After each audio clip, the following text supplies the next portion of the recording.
우리 다 차셔서 한 목소리로 같이 한번 읽어보겠습니다. 고린도후서 12장 7절부터 10절까지 말씀입니다. 우리 다 찾으신 줄 알고 한 목소리로 합독하시겠습니다. 시작.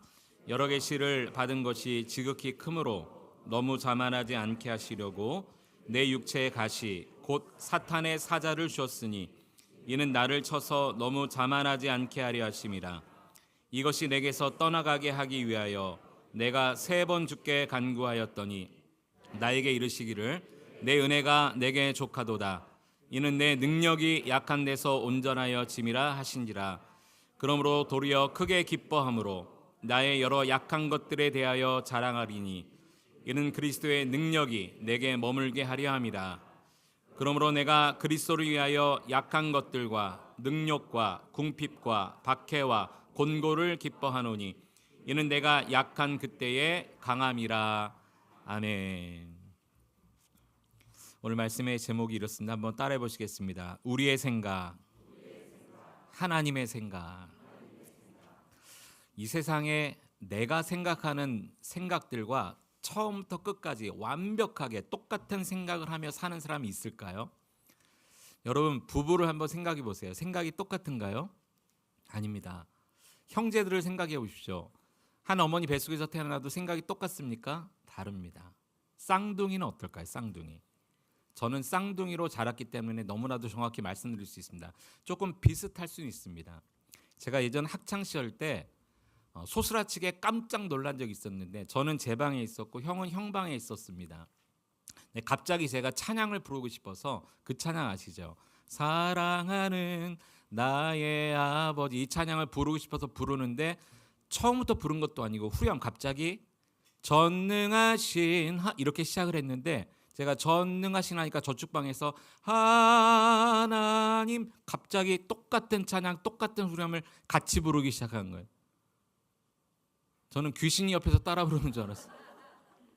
야, 쌍둥이인데 어떻게 이렇게 텔레파시가 정말 통하나? 이런 생각을 했습니다. 제가 며칠 전에 정말 더 깜짝 놀란 일이 있었어요. 저희 형은 지금 미국 애틀랜타에서 목회하고 있는데요.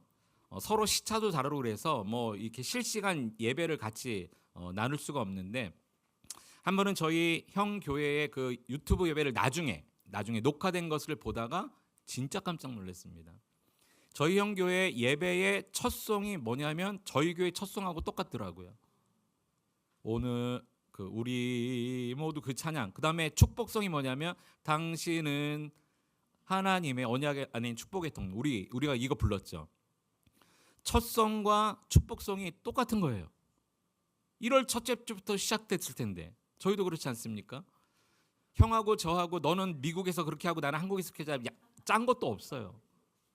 야, 쌍둥이인데 이렇게 생각이 똑같을 수 있구나. 근데 이게 똑같은 게 아니라 비슷한 겁니다.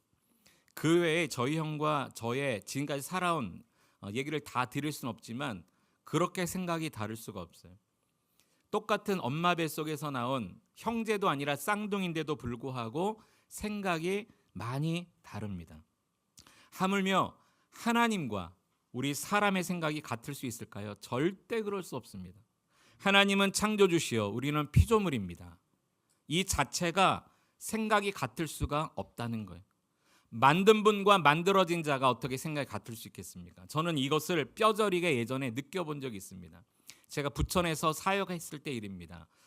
교회 주차장 옆에 그때 담임 목사님께서 현수막 거치대를 좀 세웠으면 좋겠다. 밖에서 지나간 사람들이 다 볼 수 있도록. 그래서 교회 예배도 알리고 뭐 행사 때마다 이렇게 알릴 수 있도록 현수막 거치대를 좀 세우자, 알아보자. 그래서 그것을 좀 알아보고 뭐 폴대를 어느 정도로 세워야 되는지, 또 폴대를 세우고 현수막을 거치할 때 이 밟고 올라가야 되지 않습니까? 그러면 어느 정도 발을 맞춰서 이걸 맞춰야 되는지 막 조사하기 시작했어요. 그런데 한참 제가 그 주차장에 나와서 이렇게 여기저기를 보고 어디를 세워야 되나 어떻게 해야 되나 했는데 어느 집사님이 옆에 와서 뭐 하세요? 물어보는 거예요. 그래서 아니, 목사님이 이 현수막 거치대를 세우러 가는데 이렇게 해야 되는지 저렇게 해야 되는지 모르겠다고. 근데 그 집사님이 좀 이렇게 소스를 주는 거예요. 제가 그 교회 간 지 얼마 안 됐기 때문에 그 집사님의 직업이 뭔지를 몰랐어요. 그 집사님 말씀하신 거 보니까 제 생각이랑 다른 거예요. 집사님 그렇게 하면 안 될 것 같고요. 이렇게 해야 될 것 같아요. 근데 나중에 알고 보니까요, 그 집사님 뭐 하신 집사님이냐면은 용접하시는 집사님이신 거예요. 그러니까 건물마다 뭐 이렇게 기둥 세워서 용접하고 뭐 이런 폴대 이런 거를 주로 하시는 집사님인데, 제가 번데기 앞에서 주름 잡은 격이 되는 거죠. 야, 내가 나중에 얼마나 그 집사님 앞에서 낯짝을 들 수가 없더라고요. 하물며 여러분, 세상을 창조하시고 사람을 창조하신 창조주 앞에서 피조물인 우리의 생각이 하나님의 생각과 다르다고 우리의 것을 주장할 수 있을까요? 여러분 어떻게 생각하십니까? 우리 오늘 찬양 드렸죠. 그 크신 하나님의 사랑, 말로 다 형용할 수 없다. 여러분 이게 입술의 고백이 아닙니다. 정말 말로 다 하나님의 사랑조차도 다 형용할 수 없다라고 고백했다면 정말 그렇게 믿고 살아가야 됩니다. 그게 뭐냐면, 하나님이 하시는 일은 내가 다 이해할 수도 없고 알 수도 없고 형용할 수 없지만 하나님의 계획과 뜻과 나의 생각과는 다른 하나님의 길이 있어 라고 믿는 거죠. 그게 정말 하나님의 사랑을 형용할 수 없다라고 말로만 고백하는 것이 아니라 정말 믿는 사람의 고백이 그것 아닙니까? 하나님의 생각이 나의 생각과 다르다. 하나님은 창조주시다. 나는 창조받은 피조물이다. 또요, 하나님은 구원자이십니다. 그리고 나는 구원받아야 될 죄인입니다. 여러분, 구원받아야 될 죄인이 어찌 구원자 되신 하나님의 생각과 같을 수 있겠습니까? 그래서 성경 이렇게 말합니다. 분명하게 이렇게 말합니다. 이사야 55장 8절 말씀을 같이 한번 읽어보겠습니다. 시작. 이는 내 생각이 너희 생각과 다르며 내 길은 너희 길과 다름이니라. 여호와의 말씀이니라. 여기 보십시오. 내 생각이 다를 뿐만이 아니라 뭐까지 다르대요? 길이 다르대요. 내 길이 너희 길과 다르다. 그러니까 길이 다르다는 것은요, 근본 자체가 다르다는 겁니다. 출발 자체가 다르다는 겁니다. 여러분, 그러기 때문에 하나님 왜 이렇게 내 인생을 인도하십니까? 우리가 항변할 수 없습니다. 하나님의 생각과 하나님의 글은 우리와 완전히 다르기 때문인 것이죠. 이것을 베드로를 책망하신 예수님의 말씀을 통해서도 알 수가 있습니다. 우리 생각과 주님의 생각이 다르다는 것을 베드로를 책망하신 사건이 하나 있었는데 그 사건을 통해서 알 수 있다는 거죠. 마태복음 16장 23절을 보면 이렇게 말합니다. 예수께서 돌이키시며 베드로에게 이르시되 사탄아 내 뒤로 물러가라. 너는 나를 넘어지게 하는 자로다. 내가 하나님의 일을 생각하지 아니하고 도리어 사람의 일을 생각하는도다 하시고, 예수님께서 베드로에게 뭐라고 책망하셨어요? 너는 하나님의 일을 생각하지 않고 무슨 일만 생각한다고요? 사람의 일을 생각하는도다. 이 말씀을 언제 하셨냐면 예수님께서 이제 곧 자신이 십자가에 달려 죽으실 것을 말씀하시자 베드로가 절대 그럴 수 없다고 예수님을 붙들고 강하게 항변하면서 그럴 수 없습니다. 이럴 때 예수님이 하신 책망의 말씀이에요. 너는 어찌 하나님의 일은 생각하지 않고 사람의 일만 생각하느냐? 왜 사람의 일만 생각하느냐? 여러분, 그런데 베드로가 이런 책망을 받을 때가 언제였냐면요, 무슨 지금 큰 죄를 짓고 책망받은 게 아니라 이 장면은 어떤 장면 바로 다음에 주님이 하신 말씀이냐면, 이 마태복음 방금 읽은 16장은 정말 유명한 장이죠.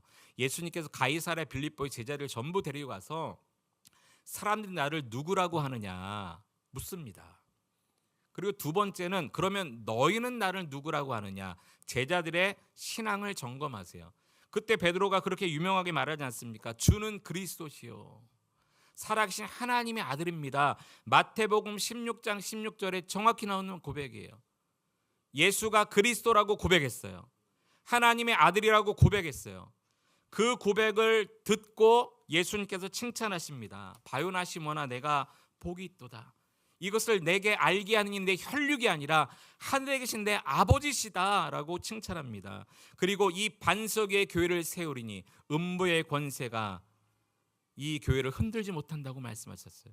또요, 너에게 천국 열쇠를 주겠다. 천국 열쇠로 하늘에서 매면 땅에서도 매고 하늘에서 풀면 땅에서도 풀리리라. 이런 칭찬을 들은 다음에 예수님께서 베드로에게 하신 책망이에요. 그런데 너는 하나님의 일은 생각하지 못하고 어찌 사람의 일만 생각하느냐. 그러니까 죄 지었을 때 하신 책망이 아니라고요. 멋진 신앙의 고백을 하고 예수가 누구신지를 고백하고 하나님의 그 칭찬을 듣고 난 다음에 한 책망이 바로 이런 책망이었다는 거죠. 따라서 우리도요, 예수님을 향한 분명한 신앙 고백을 한 사람들도 하나님의 생각과 계획을 다 몰라서 책망받을 수 있다는 것을 절대 잊지 말아야 됩니다. 인간은 그런 존재예요. 하나님의 뜻, 하나님의 계획, 하나님의 마음 우리가 알 수 있는 것 같아도 다 알지 못합니다. 그저 사람의 일만 생각할 뿐입니다. 사람의 일만 생각할 뿐이에요. 여러분 오늘 예배 나오시기 전까지도 여러분 집에서 교회 나오는 이 시간 몇 시간 되지 않았습니다. 이 짧은 시간 안에도 여러분 한번 스스로 한번 생각해 보세요. 내가 하나님의 마음, 하나님의 뜻, 하나님의 생각을 하며 여기까지 왔는지, 아니면 그저 인간적인 생각, 인간적인 언어, 나의 생각과 계획만 가득 찬 삶을 살다가 교회에 왔는지 한번 스스로 한번 생각해 보시기 바랍니다. 우리는 존재가 다르고 근본이 다릅니다. 꼭 기억하십시오.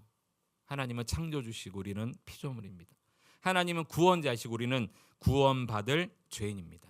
하나님의 생각과 인간의 생각은 다릅니다. 오늘 본문에 나오는 이 바울도 그것을 분명히 알았습니다. 내 생각이 있지만 하나님의 생각은 다르구나. 그래서 바울은요, 자신의 생각은 내려놓고요, 주님의 뜻과 생각을 품기로 결정했습니다. 오늘 이 바울의 신앙적 결단을 교훈 삼아서 여러분도 여러분의 생각은 내려놓고 오직 하나님의 뜻과 생각을 마음에 품기로 결단하는 이 시간 될 수 있기를 축복합니다. 먼저 오늘 본문 7절에 보니까요, 바울을 이렇게 설명합니다. 여러 계시를 받은 것이 지극히 큰 사람으로 설명합니다.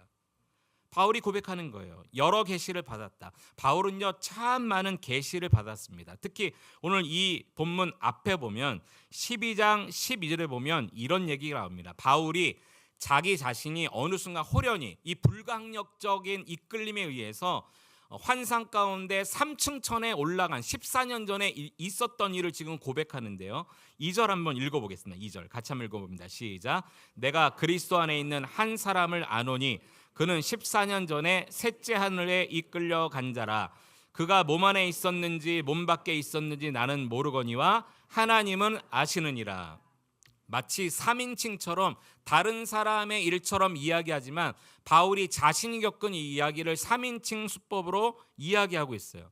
그러니까 그만큼 지금 그 뒤에도 보면 내가 몸 안에 있었는지 몸 밖에 있었는지 알지 못할 정도로 너무나도 불강력적인 이끌림으로 환상 가운데 정말 그렇게 이게 꿈인가 생신가 그러면서 14년 전에 있었던 일을 말하는데 3층 천에 내가 올라간 적이 있었다. 하나님 나를 그리로 인도하신 적이 있었다. 그렇게 이야기합니다. 이 당시에 유대인들의 그 하늘의 개념은요 이렇게 층이 있었다라고 생각합니다. 그래서 1층 개념은요 우리가 지금 느끼는 하늘, 새가 날아다니고 비행기가 날아다니는 이 하늘, 이게 1층 정도로 생각을 했고요. 2층은요 창세기에 나와 있는 것처럼 그 궁창 위에 물층, 그게 노아 홍수 때 다 쏟아져 내렸죠. 그것을 2층, 두 번째 층으로 그 유대인들은 생각을 했고요. 그 위에 세 번째 층이 있는데 그것이 진짜 하나님과 천사들이 있는 곳이라고 생각을 했습니다.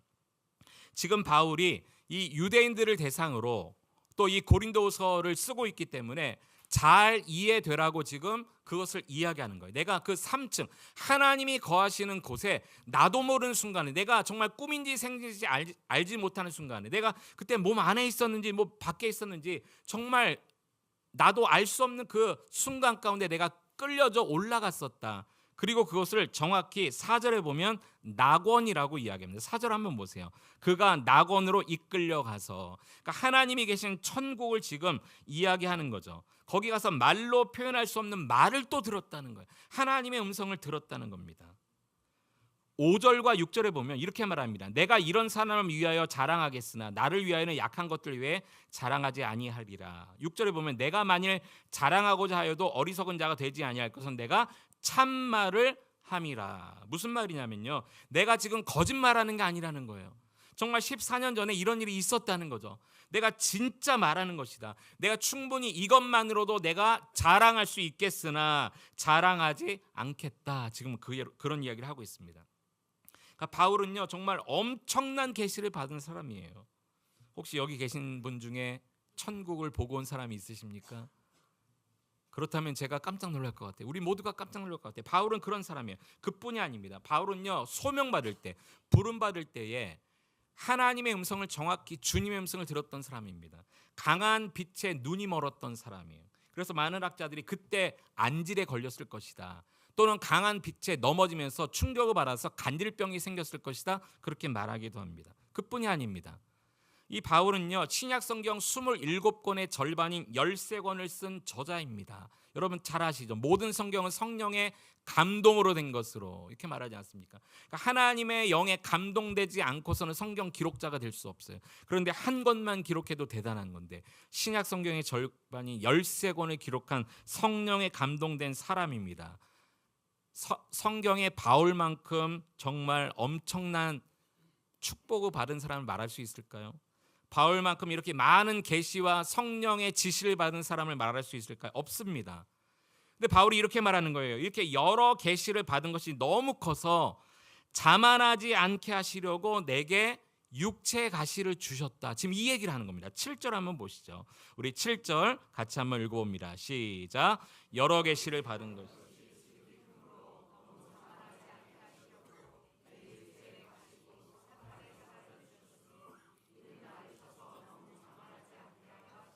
네, 이 7절 안에 자만이라는 단어를 2번이나 사용하시면서 하나님이 내가 이런 사람이기 때문에 3층 천에도 갔다 왔죠. 거기서 엄청나게 말로 표현할 수 없는 음성도 들었죠. 성경 신약 성경 13권도 썼죠.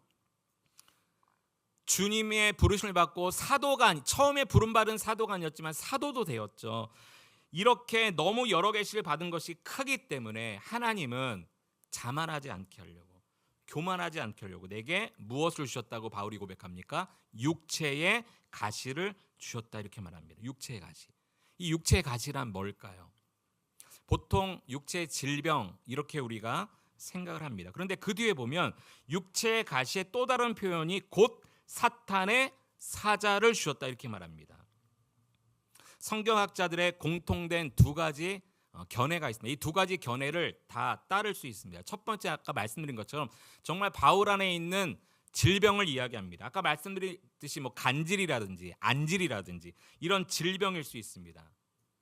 여러분에게도 하나님이 내게 이런 육체의 가시를 주셨어라고 말할 수 있는 질병 1-2가지쯤은 다 있으실 겁니다. 아무리 기도해도 낫지 않고 그냥 평생 가지고 살아야 되나 보다. 나중에 생각해보니까 하나님이 나를 너무 교만하지 않게 하려고 이것 때문에 기도하고 이것 때문에 하나님만 바라보라고 이러한 질병 주셨나 보다, 그렇게 말할 수 있는 육체의 가시가 있을 수 있습니다. 바울에게 질병이 육체의 가시일 수 있어. 그러나 그 뒤에 있는 사탄의 사자, 이것 때문에 이것이 꼭 육체적 질병을 가리키지 않는다라는 견해도 있습니다. 사탄의 사자라는 말이 뭘까요? 반대를 표현한다면 하나님의 사자, 이렇게 말할 수 있겠습니다. 우리가 보통 구약 성경에 하나님의 사자라는 표현이 많이 나오는데, 하나님의 사자는 어떤 사람들을 하나님의 사자라고 말합니까? 하나님의 대리자, 그러니까 대신 보냄받은 사람을 하나님의 사자라고 많이 표현합니다. 그렇다면 바울에게 있어서 사탄의 사자는 어떤 사람들을 이야기하냐면, 이 복음을 증거하는 일에, 바울이 사도로 부르심을 받고 복음 증거하는 일에 방해가 되어지고 위협이 되어지는 상황들이나 그러한 대적자들을 지금 이야기합니다.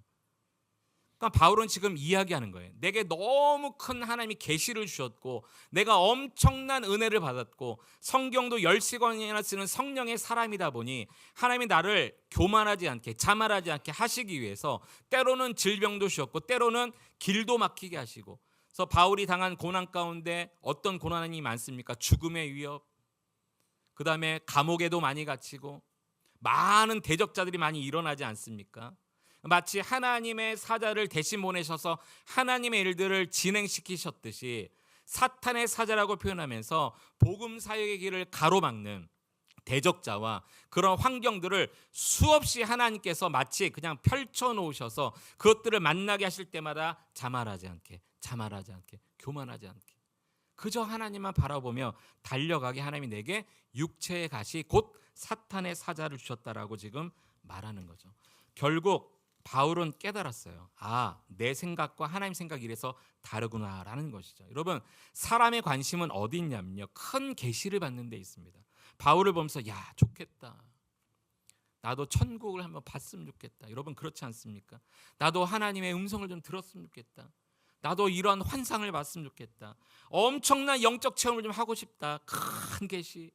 나도 좀 그랬으면 좋겠다. 나에게도 병 고치는 은사가 있었으면 좋겠다. 사람의 관심은 큰 계시, 큰 은혜, 큰 영적 체험을 받는 데 관심이 있지만 우리 하나님의 관심은요, 큰 은혜를 주시는 데 있지 않고 우리가 은혜 받았을 때 겸손할 수 있는가? 여기 관심이 있으세요. 그래서 남들보다 큰 은혜를 받은 사람, 남들이 경험해 보지 못한 신기한 영적 체험이 많은 사람일수록 하나님은 교만하지 말라고, 자만하지 말라고 육체의 가시를 주실 수 있습니다.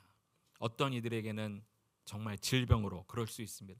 어떤 이들에게는 삶의 고난으로 그렇게 하나님께서 자만하지 않게 하실 수가 있다라는 거죠. 여러분, 남들보다 큰 은혜를 여러분이 받았다면, 남들이 전혀 경험해보지 못한 신기한 영적 체험이 나에게만 있다면 교만하거나 자만하지 않을 장사는 한 사람도 없을 것입니다. 우리는 인간이기 때문에 그래요. 사람은 어떻게든지 자기 것을 과시하고 드러내고 말하고 싶은 본능이 다 있습니다. 그래서 이 교만과 자만이 얼마나 무서운 죄인지 몰라요. 결국 그 사람의 영혼을 파괴하고 맙니다. 잠언 18장 12절도 이렇게 말하지 않습니까? 사람의 마음의 교만은 멸망의 선봉이요, 그렇게 말합니다. 인간의 파멸의 제일 앞에 선 것이 뭐냐면 교만이다, 그렇게 말합니다. 남아공의 유명한 신학자인 앤드류 머레이 박사님은요, 이런 말을 한 적이 있습니다. 잘 한번 들어보십시오. 겸손은 기독교의 한 덕목이 아니라 기독교의 본질이다. 왜냐하면 겸손이 없으면 기독교가 존재할 수 없기 때문이다, 그런 말을 했어요. 여러분, 왜 겸손이 기독교의 본질이라고 얘기했을까요? 그의 말에 의하면 기독교 복음의 핵심인 예수님이 겸손하신 분이셨기 때문에 겸손이 기독교의 본질이 될 수밖에 없다, 그렇게 말했습니다. 다른 이유가 아니라 예수님이 겸손하셨기 때문이다, 그렇게 말하는 거예요. 예수님 한번 생각해 보십시오. 육신의 몸을 입고 이 땅에 오신 성육신 자체가 자기를 낮추신 겸손입니다. 하나님의 아들인 그분이 이 땅에 오셔서 율법에 다 순종하셨어요. 부모에게도 다 순종하셨어요. 겸손이셨습니다. 십자가에 달리신 모습 겸손입니다. 무덤에 장사되신 모습 겸손입니다. 모두가 자기를 낮추신 겸손이에요. 예수님이 겸손하신 분이기 때문에 이 예수님을 믿는 우리들, 그래서 기독이라는 말이 예수 그리스도라는 말입니다. 그러니까 기독교의 본질이 겸손일 수밖에 없는 것이죠. 여러분에게도 권면합니다. 여러분, 큰 은혜를 받으면 받을수록, 큰 영적 체험을 하면 할수록 겸손해지시기를 축복합니다. 또 한 번 하나님의 사랑과 하나님의 생각과 사람의 생각이 다르다는 것을 알 수 있는 대목이 나오는데요. 하나님이 바울로 하여금 너무 자만하지 않게 하시기 위해서 육체의 가치를 주셨다고 바울이 고백합니다. 그런데 바울이 이것이 떠나가기 위해서 기도했다라는 표현이 나와요. 3절 한번 볼까요? 8절 한번 보겠습니다. 12장 8절 같이 한번 읽어봅니다. 시작. 이것이 내게서 떠나가게 하기 위하여 내가 3번 주께 간구하였더니. 몇 번 간구했대요? 3번 간구했대요. 성경에서 특히 구약 성경, 신약 성경 다 마찬가지입니다. 성경에서 숫자 3은요, 어떤 것을 의미하냐면 완전함을 의미합니다. 그러니까 삼위일체 하나님, 또 3일 만에 부활하심, 이런 것을 통해서 숫자 3은요, 이 성경시대 사람들의 생각 속에서는 완벽하다, 완전하다, 완전수로 생각을 합니다. 그러니까 바울이 3번 기도했다는 것은 딱 1번, 2번, 3번 기도했다는 것이 아니라 그의 기도가 완전히 하나님 앞에 온 마음을 쏟는 기도가 되었다는 것을 의미하는 거죠. 하나님, 이 육체의 가시가 좀 떠나가길 원합니다. 이것이 뭐 간질이든 안질이든 질병이라면 질병이 떠나가길 원합니다. 또는 바울이 복음 사역을 하는데 방해가 되어지는 환경이나 죽음의 요소나 자기를 대적하는 대적자들이 있다면 좀 떠나가길 원합니다. 주님 아시죠? 주님 아시죠? 여기 보면 3번 주께 간구했다고 그랬어요. 주님 아시죠? 좀 떠나가길 원합니다. 기도했어요. 그러나 사람의 생각과 하나님의 생각이 다르다는 그 모습이 여기 나옵니다. 그렇게 기도했는데 예수님의 답변은요, no였습니다. no. 예수님께서 바울의 3번의 기도를 다 거절하셨어요. 정확히 말하면 안 돼, 아니야, 그렇게 말씀하신 거죠. 여러분 아시죠? 그거 아시죠? 때로는 no도 응답이라는 걸 아시죠? 우리가 기도할 때마다 yes만이 응답이 아니라 하나님이 우리에게 그것이 있어서는 안 될 것을 더 잘하셔서 노하실 때가 있어요. 그러면 그 노도 하나님 편에서는 기도 응답이라는 거죠. 이 자체도 또한 사람의 생각과 하나님의 생각이 다른 그런 모습일 것입니다. 이때 예수님께서 3번 바울의 기도를 거절하셨지만 그러나 바울은 깨달았어요. 이 거절을 통해서 주시는 은혜가 있구나. 그 은혜 2가지를 함께 나누려고 합니다. 바울이 거절받았지만 기도가 응답되지 않았지만 주님의 거절을 통해서 그가 깨달은 첫 번째 은혜는요, 바로 자족하는 은혜입니다. 자족하는 은혜. 그것이 예수님께서 정확하게 말씀하신 주님의 말씀에 정확히 나옵니다. 우리 9절에 보면 여러분 성경을 보시면 이렇게 주님의 말씀이 빨간색으로 되어 있는 글씨가 있을 겁니다. 여러분 성경 한번 확인해 보시죠. 자, 이렇게 말합니다. 예수님께서 내 은혜가 내게 족하도다 이렇게 말합니다. 내 은혜가 내게 족하도다. 여기 보면 누구의 은혜를 이야기합니까? 바울의 은혜입니까? 예수님의 은혜입니까? 예수님의 은혜입니다. 예수님께서 말씀하십니다. 내 은혜가 이렇게 말합니다. 내 은혜가 너에게 족하다 그렇게 말합니다. 그러니까 우리 여러분 잘못 생각하면 안 됩니다. 우리가 하나님께서 우리에게 은혜 주셨을 때 이 정도면 충분해. 내가 이 정도 은혜 받았으면 됐어. 이런 의미가 아니에요. 여기서 말하는 것은 예수님의 은혜예요. 예수님의 은혜. 그러니까 지금 바울이 받은 복을 말하는 게 아닙니다. 여러 개 시를 보고 막 3층천에 올라가고 성경 13권을 쓰고 누구도 범접할 수 없는 영적 체험을 한 바울, 엄청난 축복을 받았구나. 그 정도면 족하다. 그런 의미가 아니라 예수님의 은혜가 너에게 족하다 그렇게 지금 말하고 있는 거죠. 그러니까 예수님으로부터만 주어지는, 그러니까 예수님이 아니면 받을 수 없는 은혜, 예수님만이 주실 수 있는 그 은혜가 이미 너에게 있다, 그 이야기를 하는 겁니다. 그러니까 3층천 올라갔다 온 것과 관계없어요. 성경 13권 쓴 것과 관계없어요. 아무리 엄청난 영적 체험을 한 것과 관계없어요. 예수님이 아니면 주실 수 없는 그 은혜가 있느냐 없느냐, 지금 그거를 이야기하는 겁니다. 그러니까 예수님으로부터만 주어진 은혜가 무엇일까요? 죄인을 불쌍히 여기시는 그 은혜 아닙니까? 그러니까 바울에게 말하는 거예요. 내가 너를 불쌍히 여긴 그 은혜, 그것만으로도 너는 이미 족한 사람이야, 그렇게 말하는 거죠. 또 예수님으로만 주어지는 은혜가 무엇입니까? 죄와 허물로 죽었던 자를 불러 하나님 자녀 삼아주신 것, 그러니까 그리스도인 되게 하신 것, 이 자체만으로도 엄청난 은혜라는 거죠. 사도 바울은 예수님이 처음에 불렀던 제자 사도가 아니었어요. 그러나 나중에 그를 사도로 부르셨습니다. 복음 증거자가 되게 하셨어요. 그 자체도 엄청난 은혜죠. 그러니까 지금 예수님께서 말씀하신 내 은혜라고 말하는 것은 정체성과 그분과의 관계를 이야기하는 겁니다. 내가 어떤 축복을 받았느냐, 어떤 복을 받았느냐, 어떤 영적 체험을 했느냐, 이것과 관계가 없어요. 내가 어떤 존재가 되었는가. 죄 허물로 죽었던 자가 예수님을 만나기 전에는 사단의 마귀의 자녀였던 우리가 하나님의 자녀가 되었네요. 이 정체성이 바뀐 이 자체, 예수님이 아니면 절대 주어질 수 없는 이 은혜만으로도 너에게 족하다, 그렇게 지금 말하고 있는 거죠. 여러분도 자족의 은혜를 누리려면 내게 주신 복에 집중하지 말고 그 복을 주신 주님께 집중할 수 있게 되기를 축복합니다. 내게 뭘 주셨나 여기에 집중하면요 자족할 수 없어요. 왜냐하면 안 주시면요 불평, 원망 나올 수밖에 없어요.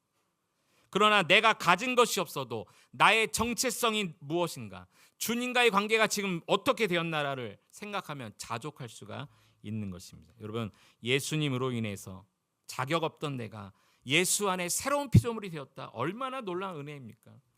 하나님의 자녀가 돼서 오늘도 예배하는 자로 산다. 얼마나 놀라운 은혜입니까? 그래서 진짜 예수님을 만나고 진짜 예수를 믿는 사람은 그래서 자족할 수가 있습니다. 이 자족의 은혜가 여러분 가운데 있기를 축복합니다.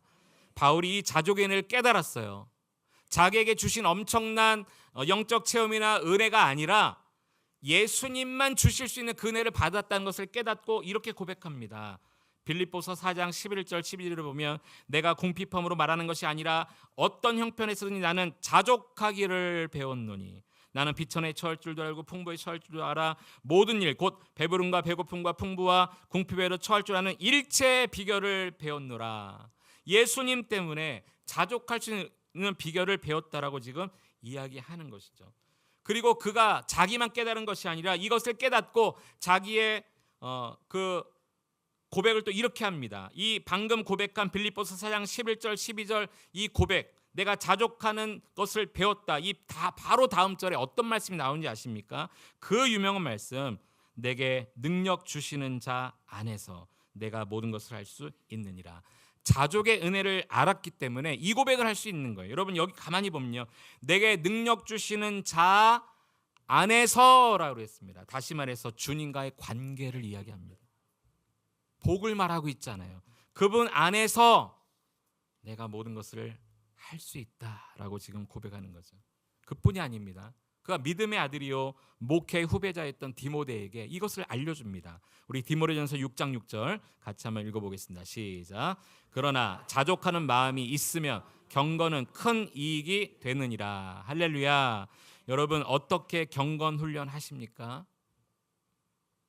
아무리 경건 훈련해도 여러분 혹시 목마르지 않습니까?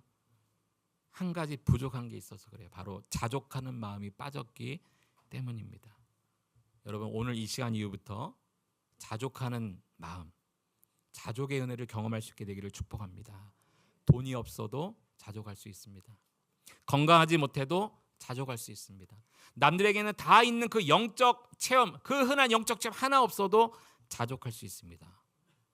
예수 그리스도로 인해서 내가 어떤 존재가 되었고 어떤 정체성이 바뀐 사람이 되었는지를 알면 자족할 수가 있습니다. 오늘 이 시간 여러분에게도 여러분의 생각과는 전혀 다른 우리 예수님의 생각과 그분의 음성을 들으시기 바랍니다. 예수님 이렇게 말씀하십니다. 내 은혜가 너에게 족하다. 여러분이 받은 축복이 아닙니다. 여러분이 받는 물질과 건강의 축복이 아닙니다. 여러분이 생각하는 세상의 복이 아닙니다. 예수님으로부터만 주어지는 그 복을 생각할 때 자족할 수가 있습니다.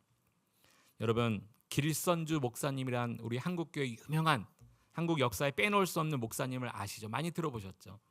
길선주 목사님은 평양 장대현 교회 목사님이셨는데요. 3.1 운동 때에도 우리나라 33인 이 독립운동의 대표자였던 33인 중에 한 분이셨어요. 길선주 목사님. 또 이 길선주 목사님 때문에 우리나라의 새벽 기도가 시작되게 되었어요. 누가 새벽 기도를 만들어서 길선주 목사님 만드셨어요? 아니 그 전에 주님이 먼저 만드셨어요. 여러분 불평하지 마세요. 나중에 불평하시거든 천국 가셔서 주님 왜 하필이면 새벽에 그렇게 새벽 미명에 일어나서 기도하셨어요? 이렇게 물어보시고 길선주 목사님 만들으셔서 왜 한국에 태어나셔가지고 왜 새벽 기도 만드셨어요? 그렇게 물어보십시오. 근데 이 새벽 기도가 여러분 길선주 목사님 매일 새벽 4시가 되면 이 대동강가에 있는 모란봉에 올라가서 기도하셨어요. 뭐라고 기도하시는지 아십니까? 하나님 만족합니다. 이제 그만 하나님 주신 은혜 만족합니다. 맨날 이렇게 기도하셨대요. 여러분 그 시대가 어느 시대예요? 3.1 운동을 하던 일제시대예요. 뭐가 만족스럽습니까? 나라를 잃었는데 이름을 빼앗겼고 많은 동포가 죽어갔는데 뭐가 만족스럽습니까? 하나도 만족스럽지 않아요. 그런데 길선주 목사님 매일 새벽에 올라가서 하나님 이제 그만 됐습니다. 이제 그만 됐습니다. 만족합니다. 주님 은혜 만족합니다. 이렇게 기도했다니까요. 한국교회 새벽의 시작은요 만족의 기도로부터 시작되었어요. 오늘날 한국교회를 지킬 수 있었고 살릴 수 있었던 기도는요 만족의 기도였습니다. 오늘 여러분 가정을 살리고 교회를 살리고 이 나라 민족을 살리는 여러분 자녀를 살릴 수 있는 기도는 다른 기도가 아닙니다. 주시옵소서가 아니라 하나님 이미 주신 것에 만족합니다. 감사합니다. 자족합니다. 하나님의 은혜입니다. 고백함으로 여러분의 삶의 모든 부분이 살아나는 기적을 맛보는 여러분 될 수 있기를 축복합니다. 바울이 두 번째 육체의 가시를 좀 제거해달라고 그렇게 3번이나 기도했지만 거절하신 주님, 그 거절을 통해서 깨닫게 된 두 번째 은혜가 있었어요. 바로 능력의 은혜입니다. 능력. 우리는 능력 받기를 다 원합니다. 능력 없이 일하는 사람 생각할 수 있을까요? 내가 어떤 내 직업 속에서 가능하면 많은 능력을 가지면 좋겠죠. 교회도 마찬가지입니다. 교회 사역을 할 때도 그 사역에 맞는 능력이 있으면 더 유리하고 좋을 것입니다. 그러나 우리는 능력을 자꾸 뭐라고 생각하냐면 강한 힘이라고 생각합니다. 무엇인가 내게 더해져서 채워지고 남들에게는 없는, 남들보다 더 많은 어떤 위에 있는 그 힘이라고 생각을 합니다. 제가 깜짝 놀란 게 하나 있었는데 예전에 서울대 근처에서 사역을 한 적이 있었는데요. 청년들의 절반 이상이 고시생이었어요. 그러니까 고시를 볼 때 뭐 처음에 붙으면 좋겠지만 재수, 삼수, 사수, 칠수까지 한 청년을 봤거든요. 한 번은 그 고시방에 초대를 해주셔가지고 갔습니다. 가서 신박을 하는데 딱 문 열고 들어가자마자 그 청년이 앉아서 공부하는 책상 앞에 딱 세 마디가 딱 적혀 있는 거예요.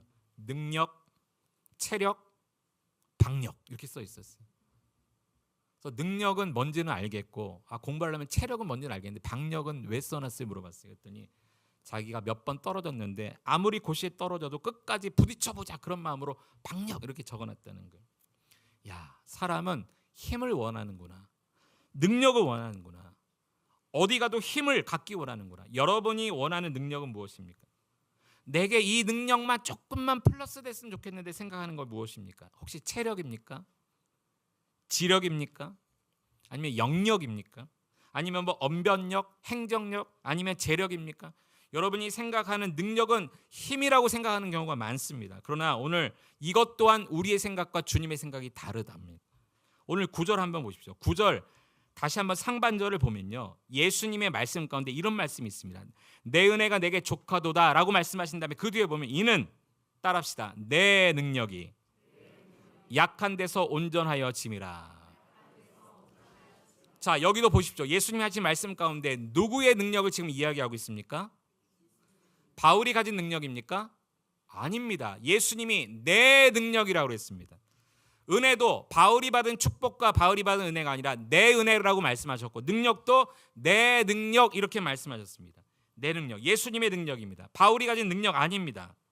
우리가 가진 능력 아닙니다. 예수님의 능력이라고 말했어요. 그런데 이 능력이 언제 온전해진다고 말했냐면 약한 데서 온전해진다 그렇게 말하고 있어요. 주님의 능력은 우리가 연약하고 부족하고 힘없을 때, 절망하고 낙심되어 쓰러졌을 때 오히려 주님의 능력은 우리의 약한 데서 주님의 그 능력이 온전해진다는 것을 여러분 믿으시기를 축복합니다. 우리가 연약하면 연약할수록 주님의 능력이 내 안에 머물기 때문에 그래요. 그러나 내 힘으로 살려고 하면요 주님의 능력 의지하지 않습니다. 주님의 능력이 온전하게 역사하실 수 없습니다. 내가 연약해야 그래서 무릎 꿇잖아요. 질병에 걸려봐야 기도하잖아요. 정말 죽을 것 같아야 금식하잖아요. 여러분 그것이 인간이기 때문에 그럴 수밖에 없어라고 말하지만 주님의 능력에 붙들리는 순간이에요. 내가 연약해야 그때 주님의 능력이 내 안에서 온전해지는 거예요. 주님의 능력은 연약한 데서 온전해지는 것입니다. 바울이 이것을 처음에는 몰랐는데 나중에는 깨닫고 나서 이렇게 고백합니다. 9절 하반절 그 주님의 말씀 그 뒤에 보면 이렇게 바울이 고백합니다. 그러므로 도리어 크게 기뻐함으로 나의 여러 약한 것에 대해 자랑하리니 이는 그리스도의 능력이 내게 머물게 하려 함이라. 바울이 드디어 깨달았어요. 처음에는 몰랐는데 깨달았어요. 아 그렇구나. 내가 연약할 때 주님의 능력이 내 안에서 강해지는구나. 그래서 연약한 것이 오히려 기쁘네. 이렇게 고백하는 거예요. 약해지는 게 오히려 기쁜 것이구나. 왜냐하면 그리스도의 능력이 내 안에 머물기 위해서 내가 약한 것이 오히려 좋은 것이구나. 기쁜 것이구나. 그렇게 고백하고 있다는 것입니다. 10절도 보세요. 10절. 그러므로 내가 그리스도를 위하여 약한 것들과 능력과 궁핍과 박해와 곤고를 어떻게 한다고요? 기뻐하노니. 이럴 수 있을까요? 능력받고 궁핍하고 박해를 받고 삶이 쪼들어지는데 곤고해지는데 기뻐할 사람이 누가 있어요? 그러나 바울은 알았어요. 내 생각과 다르구나. 주님의 생각은 그때 그 능력이 내게 머물게 하는 것이 주님의 생각이구나.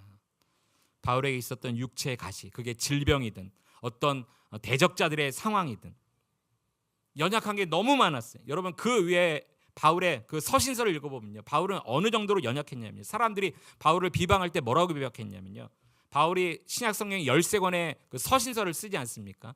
바울이 왜 이렇게 그렇게 편지를 많이 썼냐? 사람들이 이렇게 바울을 조롱했어요. 네가 말을 못하기 때문이야. 말을 못하니까 글을 쓰지. 실제로 바울은요 설교할 때 잘 이렇게 사람들에게 호소력이 없었다고 해요. 그러니까 사람들이 그것을 역이용하는 거예요. 말 못하니까 글을 쓰는 거야. 또 바울은 어느 정도로 연약했냐면 고린도 교회 성도들을 잠깐 떠나 있을 때 다른 지역에서 복음 전하다가 고린도 교회 성도들과 마찰을 빚으니까 사역을 다 멈춰버리고 당장 쫓아가서 싸웠다니까요. 바울이. 그러니까 성격도 급했어요. 자기 사역도 뒤로 하고 쫓아가서 그 문제 해결하려고 싸웠던 사람이 바로 사도 바울입니다. 이렇게 여러 가지 연약함이 있었지만 이런 연약함이 큰 바울에게 오히려 주님의 능력이 임하는 통로가 그의 연약함이었다는 것입니다. 여러분도 늘 강해지기만을 원하지 마십시오. 사람의 심리는 강해지길 원하지만 누가 약해지길 원합니까? 그러나 이것은 인간의 생각이고 우리 주님의 생각은요, 우리가 연약할 때 주님의 능력이 우리 안에서 온전해지는 것이 주님의 생각인 것입니다. 여러분 인생에 찾아온 고난이 걸림돌이 아니라 오히려 디딤돌이 될 수 있는 비결이 여기에 있습니다. 주님의 능력을 의지하는 겁니다. 그래서 주님의 능력, 내 능력이 아니라 주님의 능력이 은혜인 것입니다. 내가 연약할 때 그 능력이 내 안에서 역사하실 줄 믿습니다. 여러분이 연약해졌을 때에 그때가 바로 주님이 일하시는 시간입니다. 연약함의 문제를 그 능력의 주님께 맡기시기를 축복합니다. 그리고 바울처럼 오히려 기뻐하시기 바랍니다.